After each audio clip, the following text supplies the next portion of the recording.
noches, qué gusto vernos otra vez más. Vamos a retomar nuestra temática a partir de la página 398 y ahora lo que vamos a ver es qué concepción desarrolla Florensky acerca de la historia. Y esto es muy importante, ahorita vamos a ir viendo por qué. Pero, en efecto, en esta ocasión nos vamos a concentrar en un primer momento en la noción, o mejor dicho, en la concepción que tiene o que va a desarrollar Florensky en particular de la historia.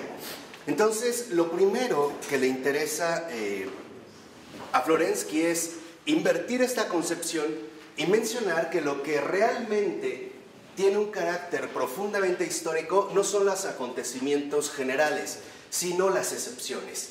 O sea, lo que realmente en este sentido va a perturbar el transcurso ordinario de la historia son las excepciones, lo excepcional.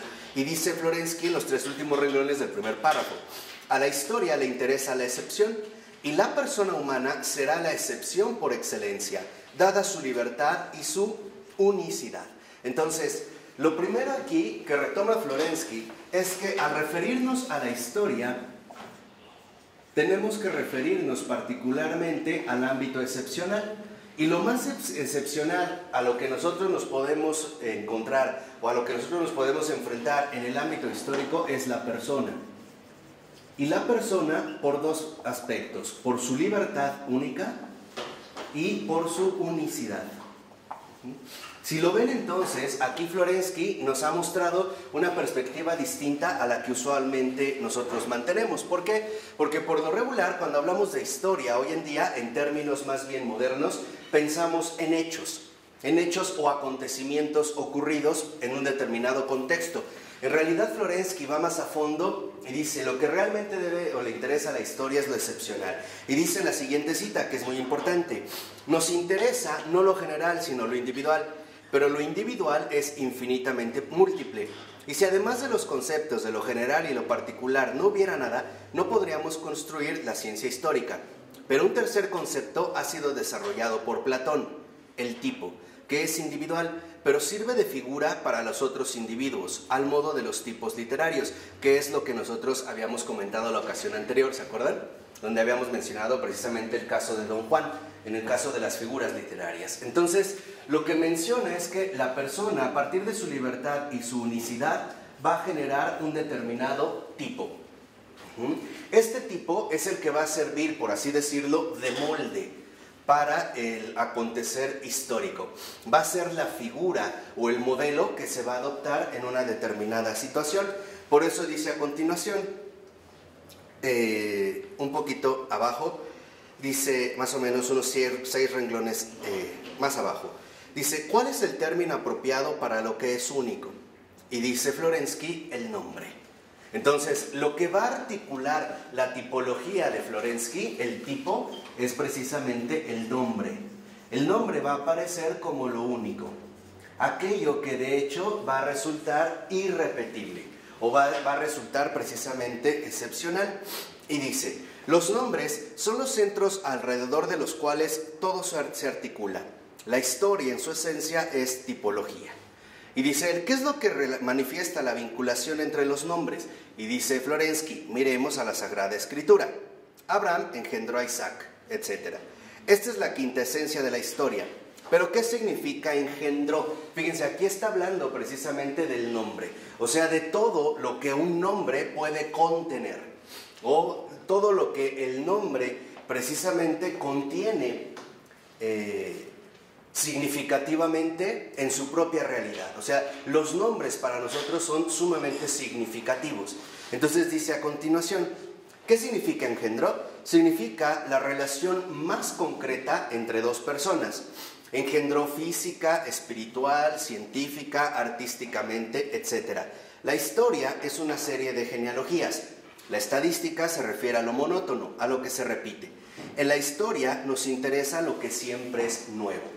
Entonces, en este sentido, el nombre como lo único es precisamente para Florensky lo nuevo, aquello que irrumpe en la historia como algo excepcional y nos va a presentar entonces un nuevo tipo históricamente novedoso, algo hacia lo cual nosotros precisamente nos podremos adherir o unir.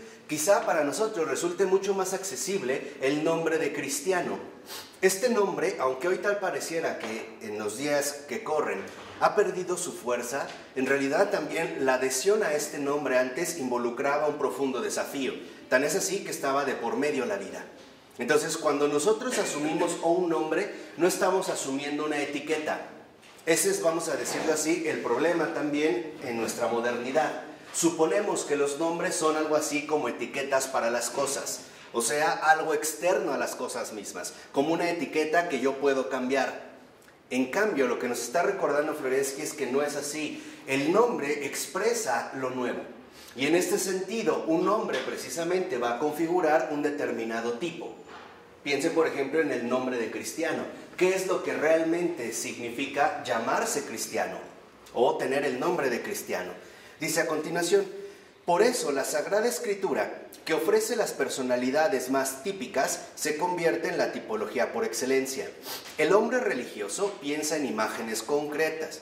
El Evangelio nos muestra la persona única de Jesucristo y el acontecimiento único de su vida, pero su persona y su vida se convierten en la categoría universal y en los tipos de las relaciones humanas enteras. Entonces, para Florensky, el tipo, el nombre único que nos muestra en Jesús, o que se muestra a nosotros a través de Jesús, precisamente nos muestra lo típico, lo característico, lo esencial de todas las relaciones humanas.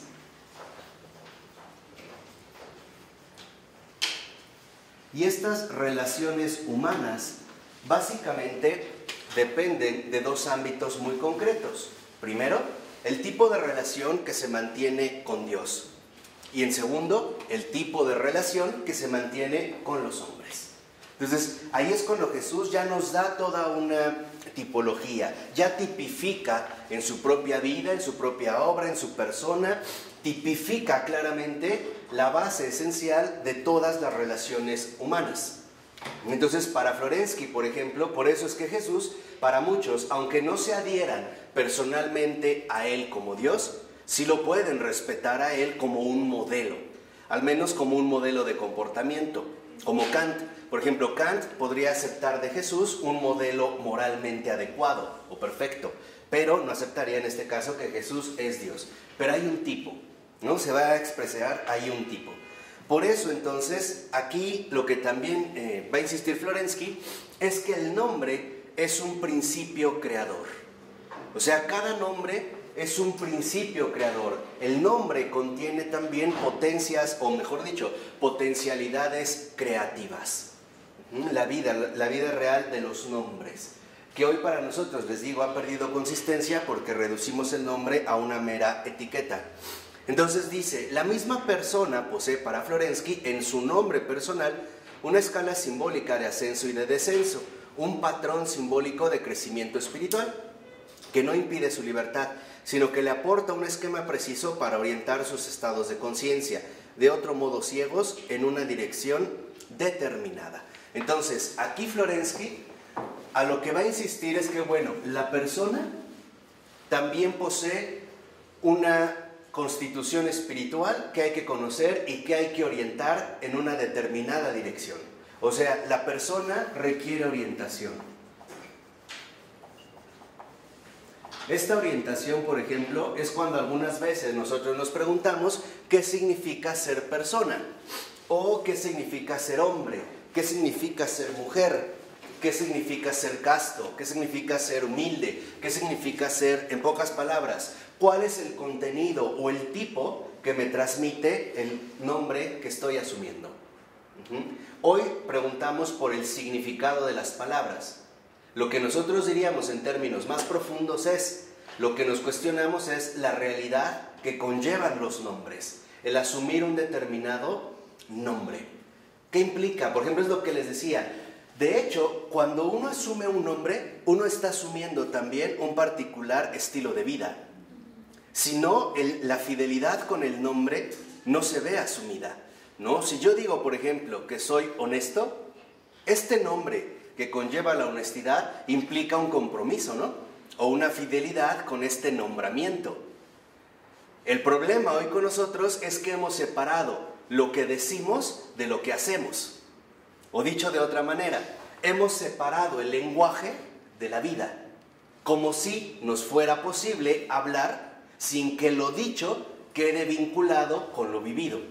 Entonces, hoy podemos ver que puede haber gente que hable de la pobreza y en realidad ni siquiera viva cercanamente aquello de lo que habla. O sea, hoy para nosotros el discurso, por así decirlo, se ha desarraigado de la vida misma. Esto es bien importante. ¿Por qué? Porque hoy para nosotros es muy sencillo elaborar teorías, hacer comentarios, en pocas palabras, hablar de cualquier cosa, sin que esto nos vincule profundamente con nuestra propia existencia. Esto de hecho es, por ejemplo, una de las situaciones fundamentales entre un creyente y un ateo. En realidad, lo que está en juego entre un creyente y un ateo no es la existencia de Dios, no es eso lo que está en conflicto. Lo que está en conflicto es sus respectivos modos de asumir la existencia propia. Esto sí, esto es lo que en realidad está generando el conflicto, no es la existencia de Dios. Si yo digo que soy ateo y realmente lo afirmo, realmente me nombro o me adhiero al nombre, esto implica también vivir de un determinado modo de vida, ¿o no? Sí, ¿no? Lo mismo, si yo digo que soy creyente, pues esto implica vivir de un determinado modo de vida. Y entonces lo que está en juego entre un creyente y un ateo es el modo de vida que han asumido, en base a su filiación precisamente ¿al qué? Al nombre. Lo mismo que haría un cristiano o un no cristiano. O sea, el conflicto no es intelectual, el conflicto real es vivencial. La congruencia. Exactamente. Lo que nosotros llamaríamos precisamente congruencia.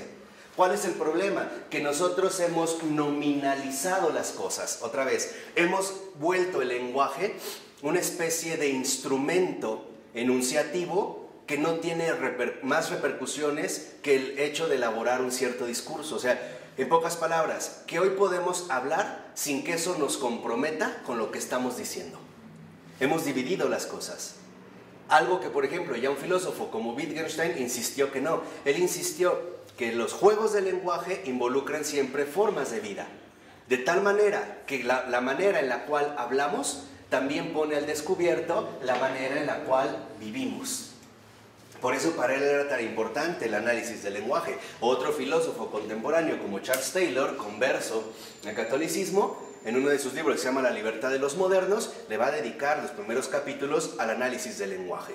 Y lo que va a decir es, claro, es que para nosotros el lenguaje, en pocas palabras, ha perdido su sustrato ontológico y se ha vuelto enteramente nominativo. O sea, suponemos que el lenguaje, en pocas palabras, no tiene un poder evocativo. O sea, como que hoy para nosotros está fuera de lugar el reconocer que el lenguaje implica compromisos. Yo les voy a poner nada más un ejemplo muy sencillo para que vean la importancia del nombre. Antes bastaba con dar la palabra. No había que firmar un contrato, a ver, déjame tus escrituras. No. Bastaba con que yo diera mi ¿qué? Mi palabra. Por eso hablamos de palabra de honor, ¿no? Ahora yo les invito, váyanse a un centro comercial, hagan sus compras y díganle a la cajera, le doy mi palabra de honor que en 8 días le vengo a pagar. Nos va a mandar pero a bailar. Ahí es donde vemos, o sea, para nosotros, en pocas palabras, el lenguaje se ha desprestigiado. Y en realidad, ¿por qué se ha desprestigiado? Porque no somos coherentes con lo que el lenguaje involucra o con lo que el lenguaje implica. Sí lo vemos un poco en la situación, así, dicho muy brevemente, ¿no? Para contextualizar el punto. Por eso dice a continuación Florensky. Otra categoría tipológica concreta a la que Florensky dio mucha importancia en su vida fue la de la propia línea genealógica. Hemos visto en el texto arriba citado cómo la genealogía es el verdadero método de la historia. Entonces, la persona que requiere orientación, genealogía, es porque está vinculada a una genealogía. Y la genealogía o su vinculación nombrada es justamente lo que le brinda su historia concreta. Ahora, déjenme hacer también aquí una aclaración para profundizar en el tema.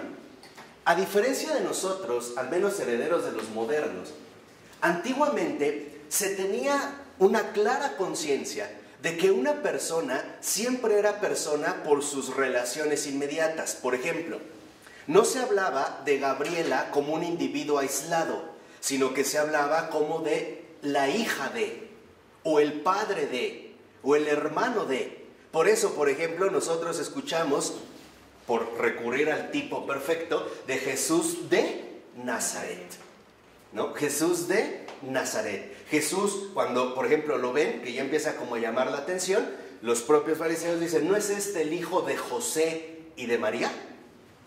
¿Qué quiere decir en pocas palabras? Y esto es fundamental, porque es una línea en la que los católicos debemos de insistir muchísimo. Primera, que nuestra identidad siempre es social, no es individual, como lo postularon los modernos. Nunca es individual. Nosotros no nacimos solos y en ningún momento estamos solos. Siempre nuestra verdadera historia, en ese sentido, es una genealogía. ¿Por qué? Porque involucra vínculos con muchas otras personas. Les decía, antes, por ejemplo, era ser el hijo de, el hermano de, el papá de, la vinculación con el lugar de nacimiento. Se habla, por ejemplo, de Pablo de Tarso. Ustedes vean, o sea, es una vinculación a un lugar. Ahora, si por ejemplo a mí me llaman, no sé, o a alguien le llamaban Ignacio de Antioquía, entonces quiere decir que Ignacio ya tiene todo un contexto particular. ¿Por qué? Porque su lugar de residencia ya ha establecido en él ciertas genealogías que nos van a proporcionar a nosotros su particular historia. Y esto es cierto, esto se rompió a partir de la modernidad, cuando se empezó a hablar de autonomía, individualidad, libertad que se opone a la verdad, etc. Y nos empezaron a hablar como individuos aislados, como algo que nace sin ningún tipo de vinculación.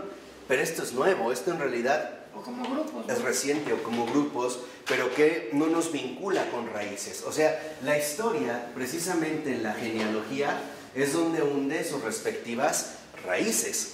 Y nosotros lo vemos de manera mucho más concreta precisamente en las Escrituras. A esto es a lo que se refieren las genealogías. Y es lo que nos está recordando Florensky. O sea, la historia en realidad hunde sus raíces en las genealogías que se establecen entre las personas. Y que en un primer momento, claro está, se van a ver mucho más señaladas al ámbito familiar. ¿Por qué? Porque es el ámbito más directo. Pero no es el único. También tenemos un ámbito socialmente particular. Tenemos un contexto definido, incluso hoy en día una nacionalidad o una referencia. Ya eso es en lo que va a insistir Florensky. Perdón, por eso dice a continuación, en muchas de sus cartas, desde la prisión de Solovki, Padre Pavel aconseja a sus hijos conocer y valorar el carácter de la propia estirpe. O sea, el hecho de no creer que parten en solitario. O sea, de que su vida empezó con ellos, no, sino de que ya tenemos todo un antecedente. Entonces dice, conozcan y valoren. O sea, realmente vean de dónde provienen. Y dice a continuación, evitar los defectos generacionales. Vean que es importante, o sea, esta genealogía, ¿no? Historia, también es conocer en un primer momento y valorar. O sea, de dónde vengo, o mejor dicho, de dónde venimos. Esto es muy importante. ¿De dónde venimos? ¿Cuál es mi genealogía? ¿Cuáles son mis antecedentes? Y esto también tiene que ver precisamente con una noción central que hoy en día para nosotros está desfigurada, y es la noción de identidad. Hoy cuando hablamos de identidad, en pocas palabras, suponemos ingenua y equivocadamente que la identidad consiste en aquello que pienso de mí mismo.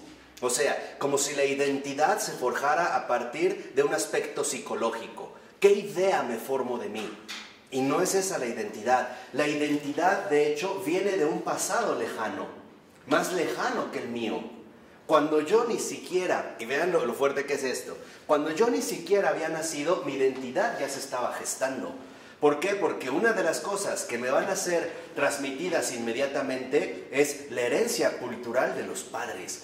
No solo me van a enseñar a hablar, también me van a enseñar un modo particular de pensar, un modo particular de vivir, de reaccionar, de responder. Esto también ya es parte de mi identidad. Aun cuando yo no sé hablar, el modo en el que se hablan los padres entre sí, e incluso la ausencia del padre o de la madre, también va a perturbar mi identidad. Y eso forma parte de mí, o sea, mi identidad empieza a gestarse desde antes de que yo sea consciente. Eso es lo que les estoy diciendo en un primer momento. Y esto, ¿quién lo recordó? Charles Taylor en Las fuentes del yo, la génesis de la identidad moderna, ¿no? Nos va a recordar. Entonces, primero es conocer y valorar. Segunda, como dice también aquí Florensky, evitar los defectos generacionales.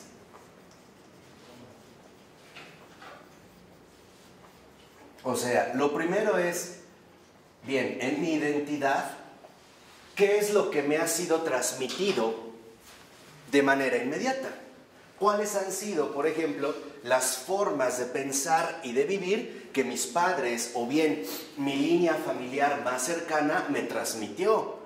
Cuando yo ya las conozco y las valoro, entonces yo ya puedo dar un paso más y ahora sí, evitar los defectos generacionales. Por ejemplo, si mi familia o en mi genealogía se ha dado una insistencia clara sobre el robo, pues es claro que también esto forma parte de mi identidad, porque es lo que me ha sido transmitido. Pero mi libertad como persona me permite incluso evitar estos mismos defectos. Por ejemplo, si yo vengo de una familia donde los hombres golpean a las mujeres, no quiere decir que yo estoy obligado a mantener esta secuencia. Yo puedo corregir estos defectos que son generacionales. Por eso a veces es muy común, y no sé si ustedes lo han visto, y por eso ahora pueden entender por qué, hay gente que a lo mejor ve situaciones familiares que le desagradan mucho, vamos a suponer el alcoholismo de un padre, y dice, yo nunca voy a ser así. Y es así. Termina siendo exactamente como menos quería. La razón es muy sencilla, porque no ha descubierto su verdadera ¿qué? Genealogía. Y como no la descubrió, no la puede corregir. Cuando hablamos de las raíces de la historia que vienen en la genealogía, de lo que realmente estamos hablando es de un linaje. O sea, hay todo un trasfondo. Hay linajes ya. ¿Ok? Pero estos linajes se han ido conformando de tal manera que se forman una influencia única en mí como persona. Estamos hablando en este momento de la persona. Por ejemplo, ¿qué es lo que también en cierta medida me heredó o me transmitió mis padres? Algo también de lo que ellos recibieron. Tal vez no todo, modificaron algo. Y así a su vez, ¿por qué es importante esta expansión? Porque para que nosotros nos demos cuenta, en efecto, ¿cuáles son los defectos generacionales que se pueden venir arrastrando desde hace mucho tiempo? Hoy se habla de romper cadenas. En el caso concreto de un niño de la calle, su historia y su genealogía como persona determina ciertas circunstancias en particular. O sea, a lo que yo me refería en este punto en concreto es que nos demos cuenta, primera, que lo que nosotros llamamos persona tiene una historia. Y esta historia es mucho más compleja de lo que solemos suponer. Las influencias que recibimos en un primer momento son de la familia, pero después va a ser del entorno social en el cual nosotros nos vamos relacionando. De tal manera que entonces nuestra genealogía no es estrictamente, por así decirlo, genealógica en el sentido de descendencia familiar, de ancestros, sino una genealogía histórica que involucra un linaje múltiple. Las influencias que nos han configurado como personas no solo vienen de la familia, también ahí es el primer punto, pero también vienen de fuera. Por ejemplo, por eso es muy común que cuando los niños entran a la escuela tienen cambios de actitud. Su historia ha cambiado, empiezan a vivir cosas que en casa no veían y que a lo mejor al llegar los papás se sorprenden. ¿Por qué? Porque también están expuestos en este sentido como personas a ir conformando una historia bastante compleja. O sea, no estamos, por así decirlo, tan inmunes a la influencia de unos con otros. Por eso insiste Florensky a continuación que hay que asumir las tareas vitales asignadas a la familia en su conjunto, que los antepasados solo comenzaron a realizar. Entonces, aquí Florensky ahora dice, bueno, en primer lugar hay que conocer y valorar de dónde venimos. Segunda, una vez que esto se ha hecho, evitar los defectos generacionales. Y en tercer lugar, asumir las tareas vitales. O sea, ¿cuáles han sido, por así decirlo, los propósitos centrales que en esta herencia familiar se han empezado precisamente a llevar a cabo? Por ejemplo, cuando uno ve ya un resultado excepcional en un tipo, es porque también ya hay toda una herencia que atrás se ha ido acumulando hasta que se da ya precisamente la circunstancia o la persona adecuada para poder llevarla a cabo. Por ejemplo, Mozart no es músico por sí solo, está en un ambiente musical y el primero que lo va a introducir en ese ambiente es su papá. Estamos en un momento donde en Viena empiezan a haber precisamente enormes manifestaciones musicales. De ahí, él ya como persona ya tiene, por así decirlo, las raíces en su historia personal para poder emerger como una determinada excepcionalidad. Hay una configuración, o sea, la familia en cuanto tal es una tarea continua. ¿Y a qué estamos llamados nosotros a hacer en nuestro momento particular? Alcanzar lo mejor que la familia ha empezado a dar. O sea, literalmente, ¿no? Llevar al máximo los aportes que en mi familia, aun cuando yo no estuviera, ya se habían empezado a poner en marcha. Hoy ese es uno de los grandes desafíos que afrontamos, precisamente la desintegración familiar. Claro. ¿Qué es lo que destruye la desintegración familiar? A la persona. Por eso hoy lo que vemos como alcoholismo, drogadicción, no es otra cosa más que resultado de la desintegración familiar. Y la razón es muy simple. Porque ¿Pero no se drogaban tampoco antes? Sí, pero no era la drogadicción como hoy, como un abismo sin fondo al cual yo me hundo. No, era parte precisamente, ¿no? Hoy que los destruyen, ¿por qué? Porque la persona se queda sin historia. O sea, prácticamente carece ya que de raíces. ¿Y qué pasa con el divorcio? ¿Lo mismo? También.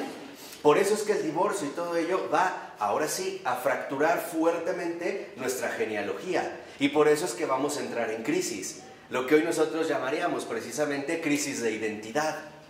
Es más, aquí es donde nosotros, y eso es lo que yo quiero que vean, aunque Florensky no lo menciona de esta manera, pero en la misma línea, Charles Taylor sí, lo que quiero que vean es que la genealogía, y esto es lo interesante, no solo se refiere al pasado, no solo se refiere, a ver, de fulano a sutano, hasta llegar a una línea. No, sí tiene que ver con un pasado, claro está, hay una base.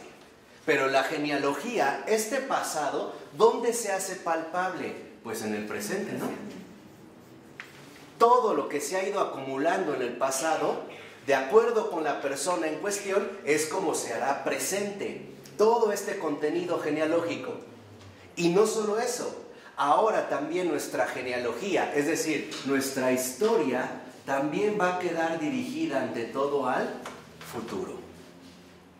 O sea, la historia no solo es historia del pasado, la historia tiene que ver con el presente y también entonces ahora se va a dirigir precisamente al futuro. De tal manera que mi identidad, y escúchenlo bien, se los resumo brevemente, mi identidad como persona tiene que ver con de dónde vengo, aun cuando yo no haya estado presente, en el caso de mis padres, mis abuelos, etc., en dónde me encuentro, entender por qué llegué aquí, a partir de qué situaciones llegué a esto, y ahora viene lo fundamental, ¿hacia dónde es que me dirijo?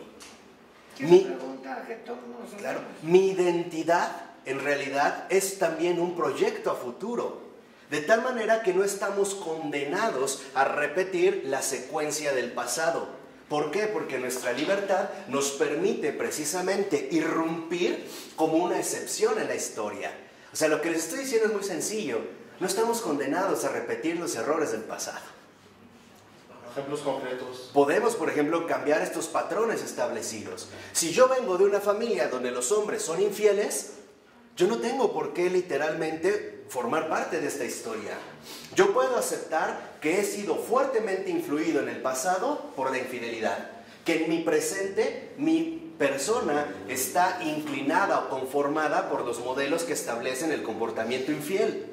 Pero yo puedo decidir, justo porque soy libre, si es que yo quiero seguir esta línea o no. Si es que yo quiero evitar los defectos generacionales y asumir una tarea vital distinta. Esto es algo que en mí definitivamente va a quedar en claro. O sea, no necesariamente lo que estoy comentando aquí es que se den cuenta que el pasado no condiciona toda mi vida. Eso es lo que te estoy diciendo. Pero ¿qué aportación buena hay aquí? Eso es muy sencillo. ¿Qué aportación buena? ¿Por qué habla de esto?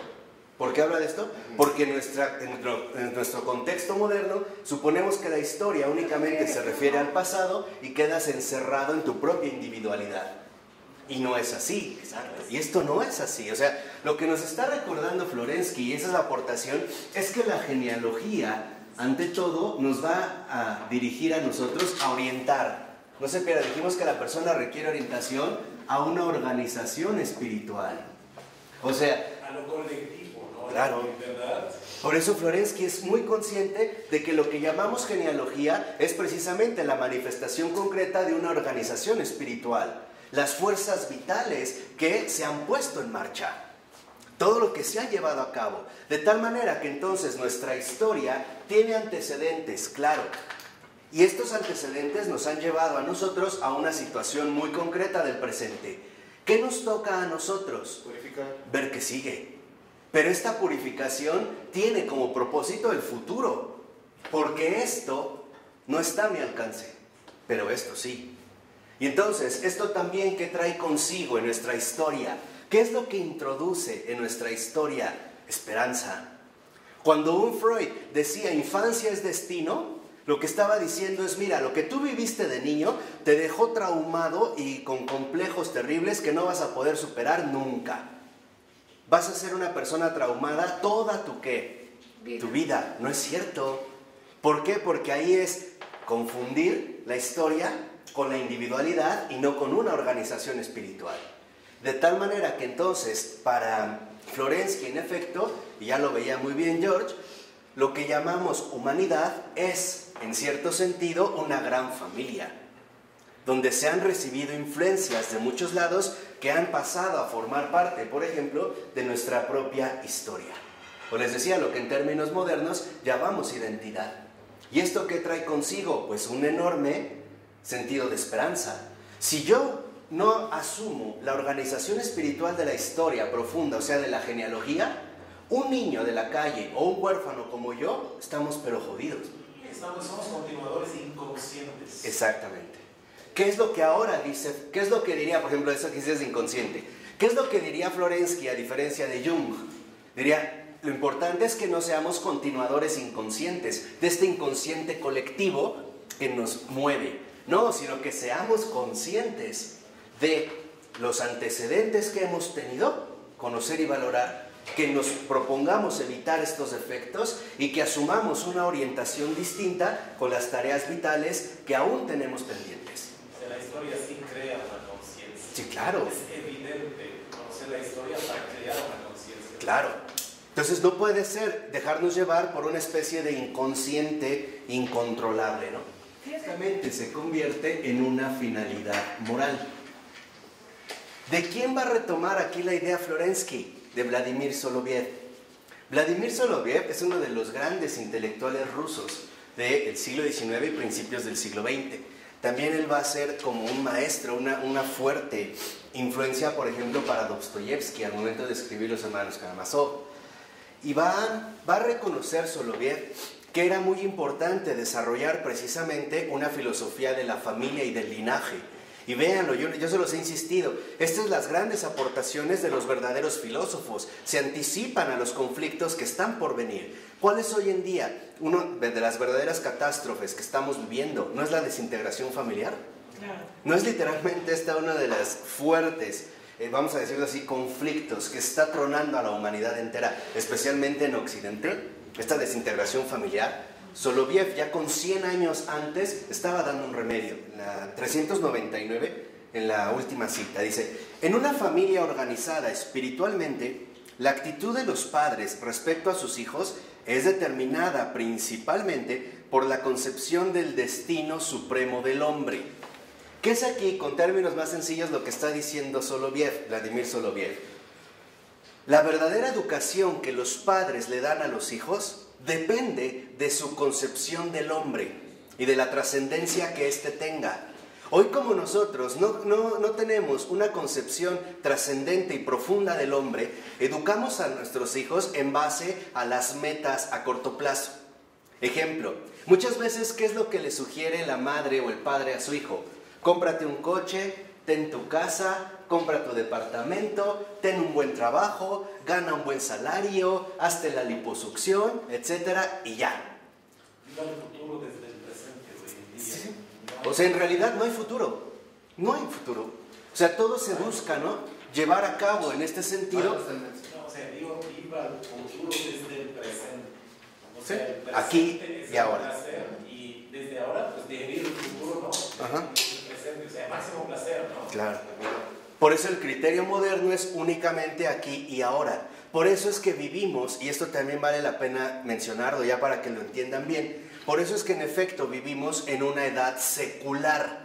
La palabra secular se empleaba al referirse a los que viven según el tiempo.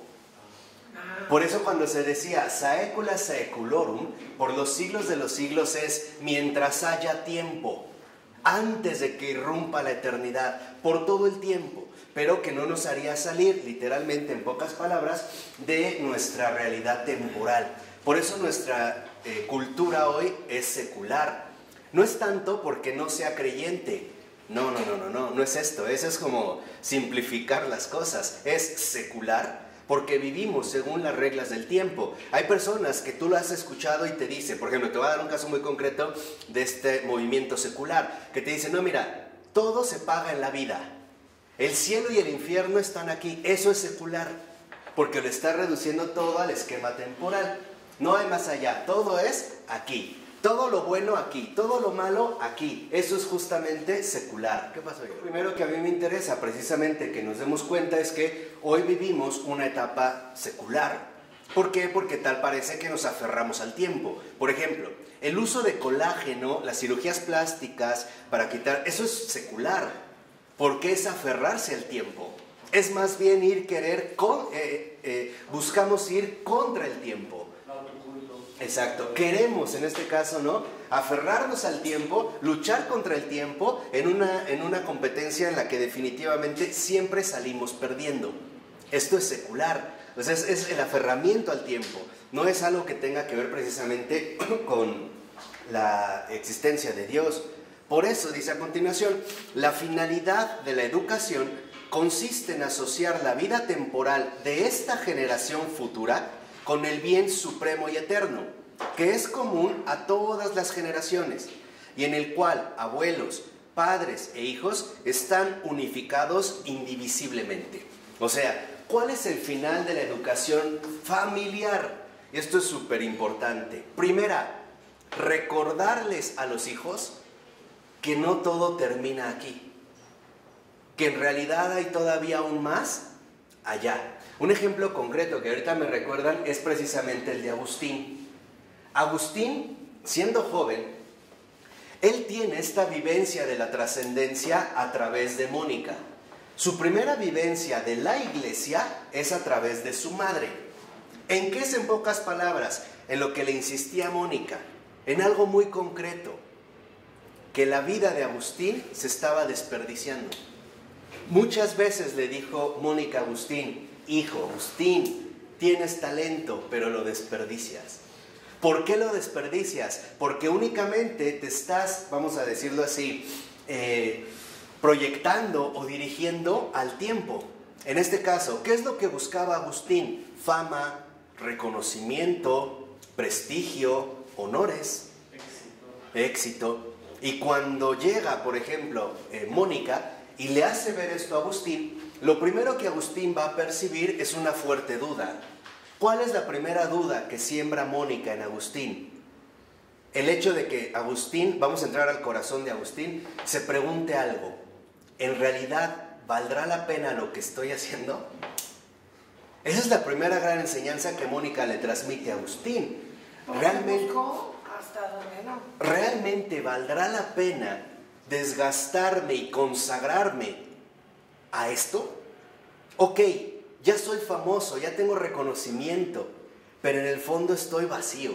Mi corazón anhela algo. Es más, después otro de los conflictos de Agustín es que precisamente al ser ya un afamado orador, ¿no? Un jurista, pues para poder defender a una persona tiene que engañar. Y entonces aquí es donde entonces Agustín va a entrar, por así decirlo, en esta primera etapa de su conversión. Insisto, estamos en el corazón de Agustín. ¿Y cuál es? El primero es Mónica y después el darse cuenta de que el tiempo no necesariamente apoya la verdad, sino que incluso la verdad desborda el tiempo. Razonen esto que les dije y de verdad... Está de nuevo. Ajá, o sea... El tiempo... O sea, que la verdad no necesariamente se agota en el tiempo. Por ejemplo, alcanzando éxito, reconocimiento, fama, riqueza, etc. Sino que más bien la verdad desborda el tiempo. De tal manera que entonces nuestra vida terrenal es pasajera. Por eso ya el Agustín Maduro va a afirmar que no te preocupe la muerte. Preocúpate por lo que viene después. Eso sí es importante. O el cielo o el infierno. Vean ya la diferencia. O sea, ¿cuál es la finalidad moral a la que nos lleva la genealogía en tanto organización espiritual? Pues la eternidad. Esa es la finalidad moral de la familia. ¿Qué es lo que tienen que inculcar los padres a los hijos? La vivencia de la eternidad, de aquello por lo cual vale la pena vivir y también morir. A pesar de las dificultades, a pesar de las renuncias, de las fatigas, de los sacrificios, del cansancio. Eso es lo que vale la pena. ¿Por qué? Porque lo que alcanza la eternidad ya triunfó de una vez y para siempre. En cambio, lo que se obtiene dentro, por así mencionarlo, del espacio temporal, se agota tarde o qué, temprano. O sea, el hecho de recordar en esta educación familiar de que el hombre tiene una finalidad eterna y no temporal. ¿Cuál es la misión de los padres a los hijos? Recordarles que su meta es la eternidad, no la temporalidad. No convertir el tiempo en un fin, en un medio. No convertir al tiempo en un fin en sí mismo, sino dejarlo como lo que es, un medio. Si nosotros lo pusiéramos en otras palabras, diríamos, ¿para qué tenemos tiempo? Pues para ganar la eternidad. Para eso se nos dio el tiempo. Pero el que pierde de vista la eternidad, se consume en el tiempo. Queda, tarde o temprano, agobiado por el tiempo. Y esto lo vemos, por ejemplo, nosotros en este pasaje evangélico tan ilustrativo de Jesús, ¿no? Del que tiene una gran cosecha y dice, voy a destruir mis graneros y ahora voy a construir otros más grandes y me voy a dar a la buena vida, ahora sí come, bebe, ¿no? Y el Señor le dice, insensato. Sí, ¿No? ¿De qué te sirvió? ¿De qué te sirve eso si hoy mismo vas a morir?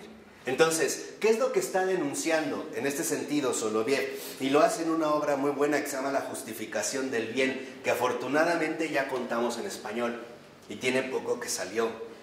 Vale la pena checarlo y revisarlo, este texto. ¿Qué es lo que está denunciando Soloviev y después también Florensky? Pues la insensatez humana del mundo moderno. ¿Qué es la insensatez humana del mundo moderno? El perder de vista la eternidad y el quedarnos aferrados a lo temporal. Solo aquí y ahora. O sea, el hecho de vivir en una cultura secular. Por eso dice 4 renglones antes de que acabe. Pero, mientras esta perfección no ha sido alcanzada, el vínculo moral de las generaciones y la unidad absoluta sobretemporal del hombre son mantenidas por la veneración de los ancestros, por una parte, y por la educación de los hijos, por otra. Fíjense, aquí es donde entonces se abre, ¿no?, una historia amplia. La eternidad que viene desde nuestros ancestros. O sea, ¿qué sería en este caso la eternidad? Un proyecto en común. Desde ahí viene ya este proyecto, este impulso. ¿Y a dónde es que se tiene precisamente que transmitir, orientar a los hijos? Esta es la verdadera educación. Esta es la verdadera labor educativa de los padres. De tal manera que entonces hoy irían los criterios en sentido inverso a lo que estamos viendo en este momento. Hoy, por ejemplo, muchos papás se pueden preocupar porque los hijos vayan a una buena universidad. Y muchas veces dicen que es buena porque es cara. Claro. Pero a costa de perder su finalidad moral, sin hablarles de la eternidad. Hijo, yo quiero que vayas a tal universidad para que termines siendo gerente de Coca-Cola. Pues sí, será muy gerente de Coca-Cola, pero ese puesto tarde o temprano se va a terminar. ¿Vale? ¿Y cómo guías a estos niños hacia la eternidad? Recuperando toda la genealogía en la cual nosotros vamos viendo este proyecto que se ha puesto en marcha como personas excepcionales, recuperando lo mejor que nuestros ancestros nos heredaron, pasándolo a los hijos y dándoles el impulso para que todavía logren algo mejor. algo espiritualmente más grande. En este caso tuyo, Clara de Gracia. Pero eso también había conformado para ti ya una organización espiritual. O sea, si Jesús no hubiera salido a tu encuentro de manera tajante, no serías creyente. Tus condiciones estaban dadas para no serlo. Quisieras o no quisieras. Pero ¿qué tienen que ver los ancestros? Jesús está bien, es la gracia. Pero los ancestros, ¿qué tienen En que el ver? caso tuyo, por ejemplo, ¿qué es lo que ellos te transmitían? Por ejemplo, dices, bueno, sí eran espirituales, pero no como yo, tal, pues ahí ya te están dando ciertos modelos a seguir. Por ejemplo, hoy es lo que yo les mencionaba en unos casos. Dicen, es que mis hijos no van a misa, pero tú tampoco vas. O sea, ¿cómo quieres que vayan si tú ni siquiera los llevas? ¿Qué es, digamos, la transmisión que tú le estás dando?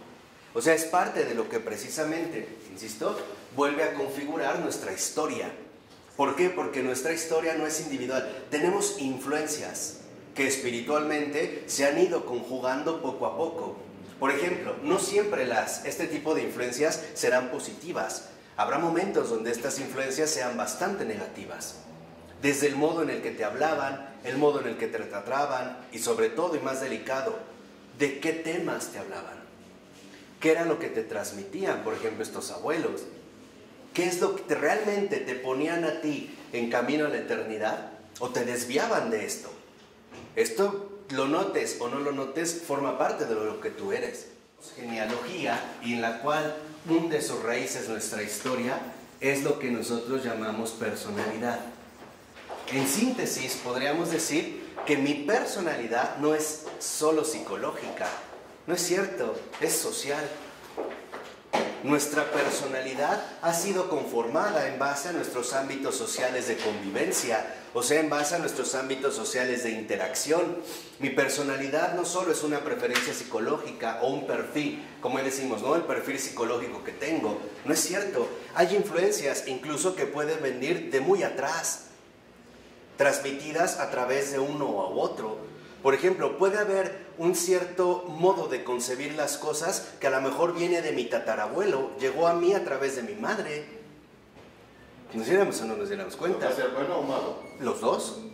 Puede ser bueno o malo. O sea, hay estas afinidades selectivas, ¿no? Hay, como haría Goethe, hay estas influencias invisibles. ¿Por qué son invisibles? Pues porque son espirituales, que es justo lo que va conformando nuestra personalidad.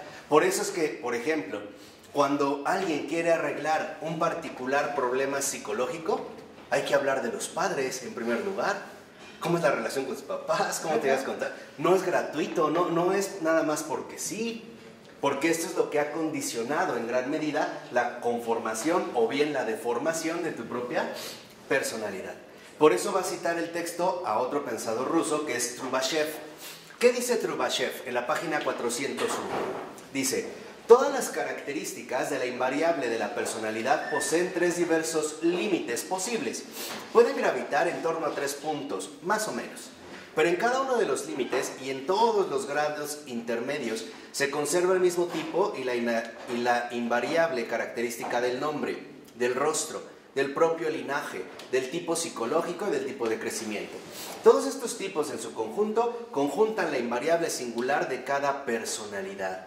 Estas características, la constante de la personalidad, no determina el destino del hombre, sino que indica el cauce, el tipo, la regla en el interior de los cuales la personalidad puede o bien crecer o bien caer. Ahí hay una clave fundamental. ¿Qué ocurre?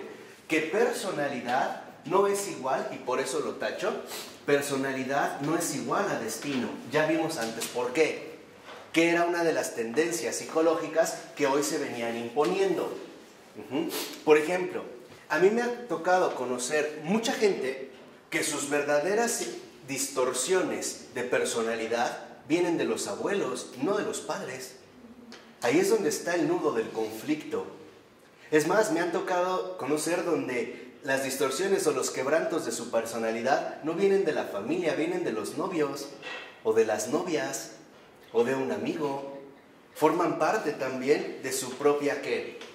Historia. No venimos en este caso aislados. De tal manera que lo que nos recuerda Trubashev es que en efecto la personalidad no necesariamente marca un destino fijo. ¿Por qué? Porque sí tenemos una libertad. ¿Qué se requiere? conocer y valorar mi genealogía, evitar los defectos generacionales y asumir las tareas vitales que aún están pendientes.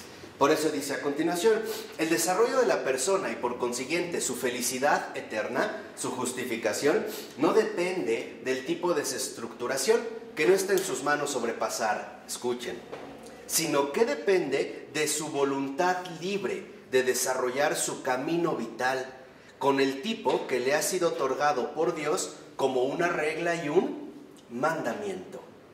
Vuelvo a insistir, esto aunque suene un poco complicado, en realidad es bastante importante, porque lo que nos va recordando Trubashev es algo sustancial. No es mi personalidad una huella insuperable de un destino marcado.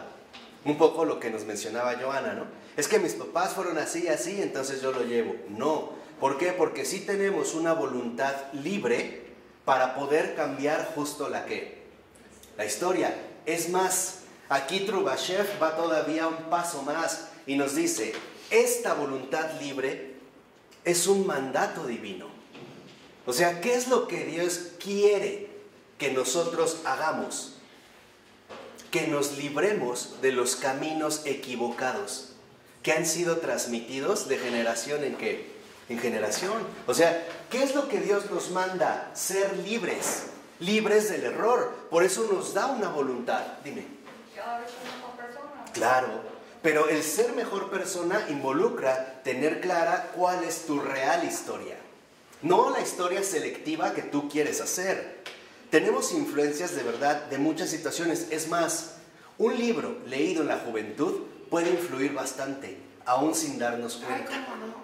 Pero muchísimo, ¿eh? Y tal vez te des cuenta de esta influencia muchísimo después de que esto haya ocurrido. Es más, te lo voy a poner así, y quien lo vio es un escritor también católico, converso, Emito von Doderer. Doderer se percató de que lo que llamamos historia se configura a partir de los eventos más fortuitos o más inofensivos en los cuales nosotros ni atención ponemos.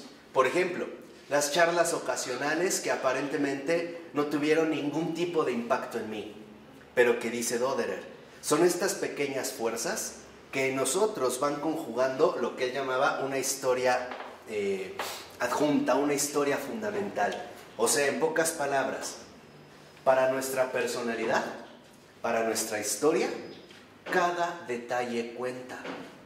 Por eso si leen este libro de Doderer, de los demonios, que es extraordinario y también afortunadamente, gracias a Dios, ya está traducido al español, él va a decir, en la historia de una persona, incluso cuando cruzó la calle para ir al restaurante, la persona que iba al lado, el cómo iba vestido, el perro, etcétera, etcétera, todo eso es importante. Dice que nosotros no le demos importancia, es otra cosa, pero todo eso es importante. ¿Por qué? Porque esto para nosotros nos lleva a reconocer que entonces lo que llamamos personalidad es todo un contexto, donde hasta los más mínimos detalles importan.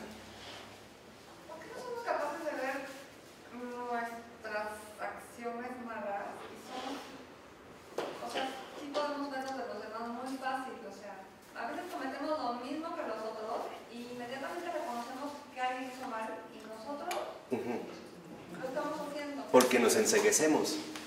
Porque otra vez, este tipo de enceguecimiento es parte de los defectos generacionales que me han sido transmitidos. O sea, el mirar a los demás, pero evadirte a ti. Este es un hábito. Por eso es que yo les vuelvo a insistir, es tan importante llevar a cabo una reforma moral, o sea, nuestras costumbres de vida, en todos los aspectos, incluso de nuestra vida espiritual. ¿Por qué ni siquiera conocemos bien a Jesús o cómo llevarnos con Él, cómo es que le agrada? Tenemos ya ciertos moldes en nuestras costumbres de vida social con el prójimo y también con uno mismo. ¿Cómo es que nos tratamos? ¿Cuáles son, por así decirlo, los modos de visualización que me han sido heredados? ¿Cómo me enseñaron a ver las cosas? Por eso yo, aguántame tantito, Charo, nada más para cerrar. Por eso es que yo una vez les comenté, y estoy casi seguro que se les olvidó o ni me pelaron, pero es bien importante. Yo les dije, el pensamiento es heredado. A nosotros nos heredaron el pensamiento. El pensar no, es nuestra facultad, pero nuestro pensamiento fue heredado. A nosotros no nos dieron el pensar, ya es parte de nuestra facultad del alma, la parte intelectiva, pero nuestro pensamiento sí fue adquirido. Nos los fueron transmitiendo y después se pudo haber modificado, se pudo cambiar. Es ya nuestra facultad intelectiva, eso ya está dado, pero el pensamiento es transmitido, ¿eh? O sea, a nosotros nos formaron en un determinado tipo de pensamiento. ¿De qué estamos hablando desde el principio? Un tipo.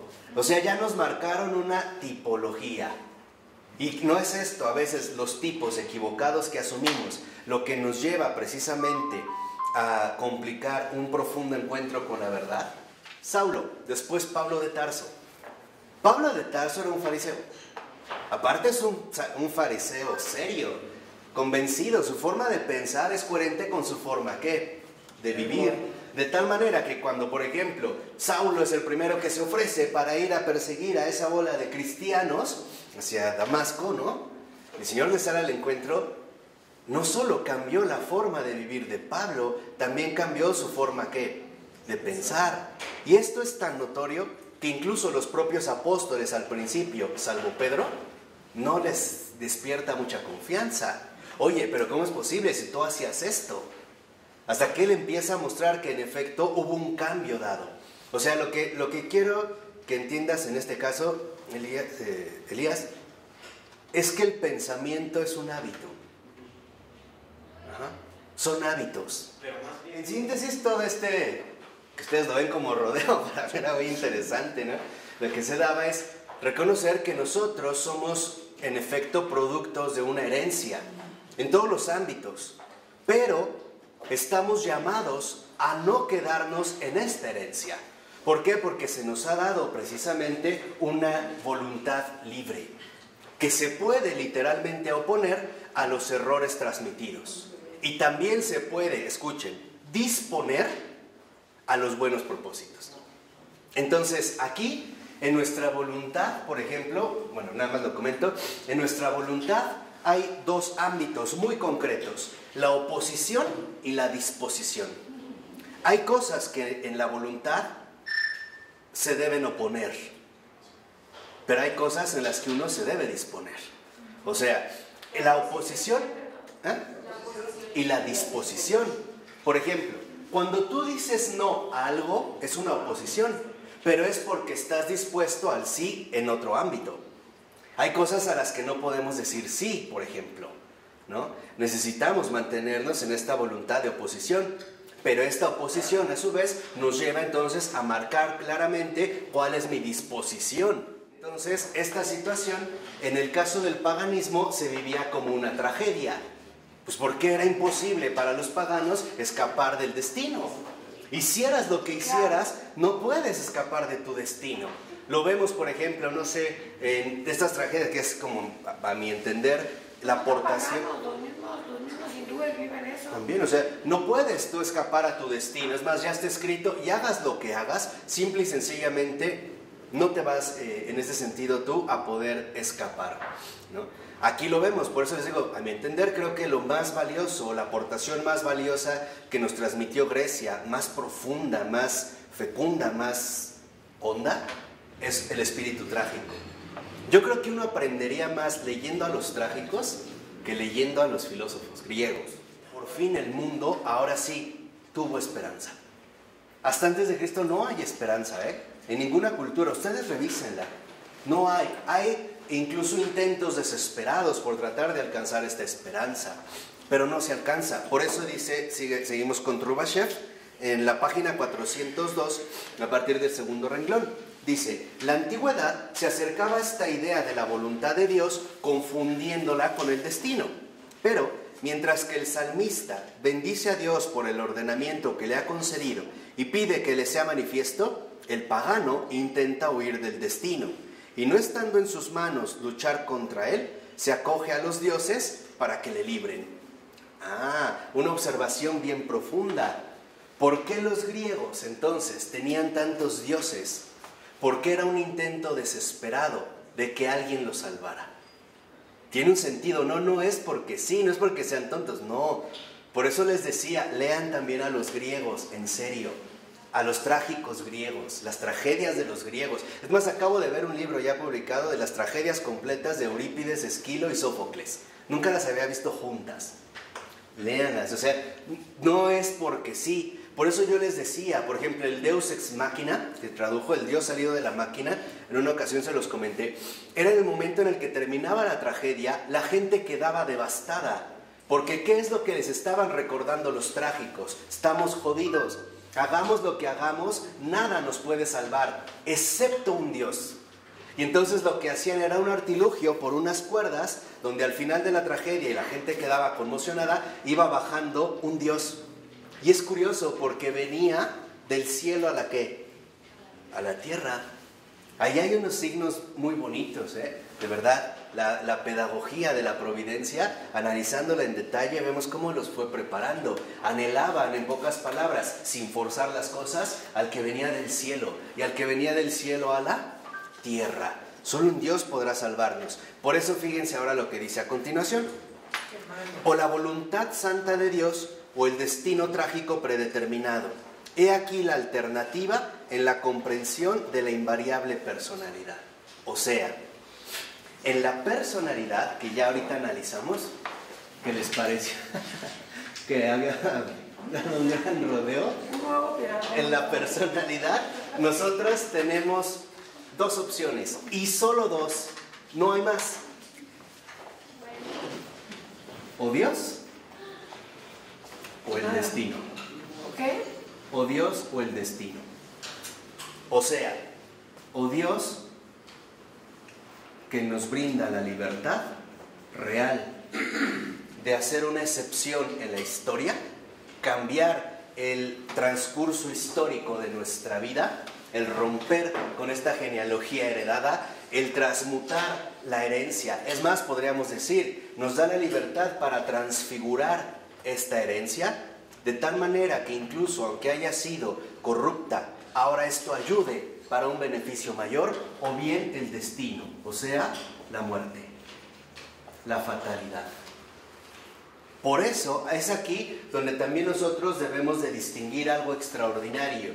En el caso de la personalidad, para el cristiano, es decir, al tomar su opción por Dios, tiene libertad. ¿Y esto a qué lo va a llevar? A un drama.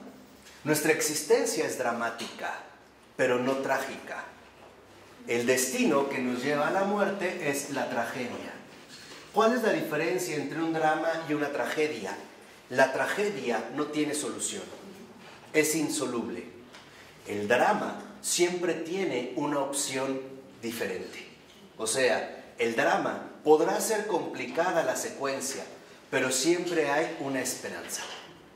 De tal manera que entonces nosotros podemos decir con toda seriedad que nuestra personalidad no es trágica, es dramática. Freud le llamaría traumática, pero en realidad, por muy traumática que sea, no condiciona nuestro futuro.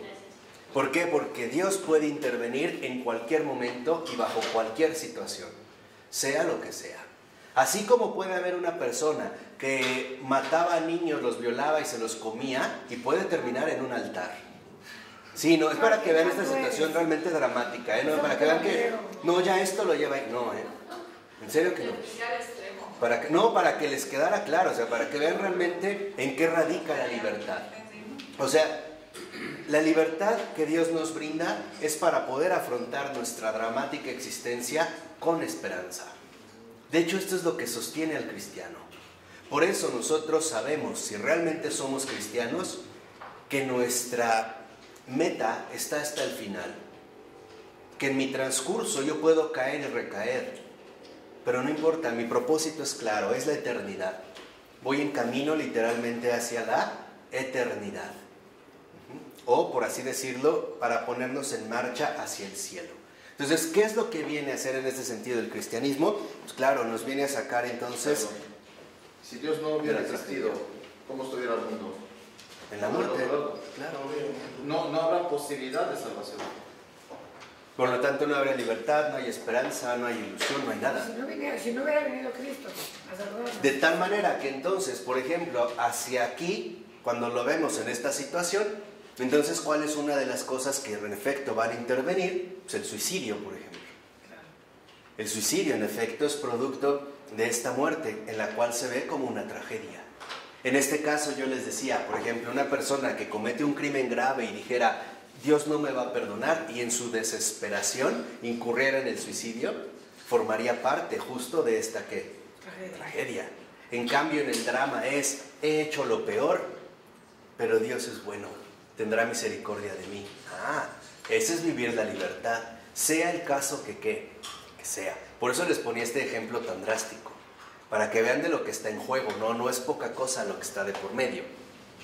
Por eso, si ustedes ven esta diferencia entre la tragedia y el drama, pueden leer también de Jacques Fesch, un libro, su diario, que se lo dedicó a su hija, que se llama En 5 horas veré a Jesús.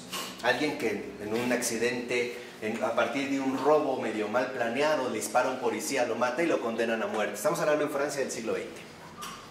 Y ahí en lo que vive es el paso profundo de la muerte a la ¿qué? A la libertad. Y por lo tanto de la tragedia al drama. Es el testamento que le dedica a su hija, muere. Pero él se da cuenta de que su muerte no es producto de un crimen, sino que ahora el Señor ha transfigurado esta muerte en un holocausto, en un sacrificio grato a Él. Entonces, léanlo, de verdad, es algo impresionante. Bueno, por eso dice a continuación, Dios otorga a la personalidad un tipo, un canon, una ordenación para procurar su estabilidad, para que venza sobre el torrente del caos, para justificar al hombre. Ciertamente, sobreponiéndose una sobre otra, las invariables del nombre, del rostro, del linaje, del tipo psicológico y del tipo de crecimiento, conjuntándose con las características individuales de la persona, producen en cada ocasión una configuración única y nueva. En ella está la prenda, tanto de la irrepetibilidad de la persona como de su unidad con todo el género humano. Aquí es donde aparece lo fundamental. ¿Qué es lo que hace a nuestra libertad precisamente tan esencial para afrontar el drama? Que siempre nos ofrece una configuración, siempre nos aporta a nosotros un orden a nuestro alcance. ¿Qué quiere decir? Que no todo está perdido. Ay, qué maravilla. Es esto, o sea, lo que en realidad nos está mencionando es que en efecto no todo está perdido. Hay aspectos que por muy dramáticos que sean, pueden contribuir precisamente a un bien infinitamente mayor. Yo les comentaba, si ustedes ven o leen este diario, este testamento que le dedica a su hija Jacques Fesch, de En 5 horas veré a Jesús, verán cómo hay una orden, un ordenamiento a nuestro alcance que nos lleva a asumir en esta profunda libertad un sentido nuevo, y que este sentido es invisible. Incluso, por ejemplo, los carceleros que convivieron con él algunos meses en lo que se daba el proceso, decían, en él ha cambiado algo. Algo ha cambiado en él. De tal forma que ahora la muerte para él ya no era precisamente un temor, sino ahora era una entrega. O sea, todo el sentido de su vida cambió. Y cambió literalmente de manera radical. Es como, no me acuerdo ahorita el nombre, pero es Soli. Eugenio Soli. Él era un rabino y terminó convertido al catolicismo. De Roma. Exactamente. Y era un rabino en Roma. En la Segunda Guerra Mundial. Eugenio Soli, con Z y doble L. Hay un texto que... Se llamó Eugenio. Y después cambió el nombre. No, su nombre al convertirse Eugenio. Sí, tenía otro nombre. Entonces era así, este nombre que él asume, Eugenio Soli, él era parte del principal rabino de la sinagoga de Roma. Y él, durante el periodo de la guerra, va a entrar en contacto con el Papa, creo que fue Pablo VI, o con uno de ellos en los que estaba. Pío XII, ¿no? Y él, en la segunda. La Segunda Guerra Mundial, Pío XII, ¿no? Pío XII entra con él, entonces empieza él a tener literalmente un encuentro muy fuerte. Es que dice que Pío XII metía a muchos judíos en todos los, digamos, todos los túneles que tiene el Vaticano por dentro. Y salvó a muchos porque no podían entrar porque era otra ciudad. Entonces los nazis no entraban y seguramente por eso tuvo tanto contacto y le llevaba gente. Claro. Entonces, cuando el Señor, como Eugenio Soli, como Jacques Fesch, como miles y miles de desconocidos, asume la libertad del hombre para darle al carácter dramático un nuevo alcance, una esperanza, entonces ahora vemos que un cambio de personalidad nos va a aportar una historia nueva, una nueva persona. Pablo lo dijo de otra manera, ¿no? Dejen el viejo yo y revístanse del nuevo, ¿no? Dejen atrás el hombre viejo y ahora revístanse del hombre nuevo. Y esta historia nueva, el cambio de esta personalidad profunda, ¿qué es lo que va a generar en la historia? Es una excepcionalidad. Es lo que va a cambiar la historia. Por eso les decía, no es que fuera un gran rodeo, es que si no, no íbamos a amarrar bien los hilos. Era parte de que esta historia nueva ahora resulta que aparece como una excepción histórica. Aparece un nuevo tipo. Aparece un nuevo modelo que viene literalmente, por así decirlo, a darnos oxígeno de eternidad a los demás. A través, por ejemplo, de Jacques Fesch, de que porque seas un criminal o hayas cometido homicidio, eso no frena la misericordia divina. Por eso le va a decir a una Teresa Calcuta, tengo sed.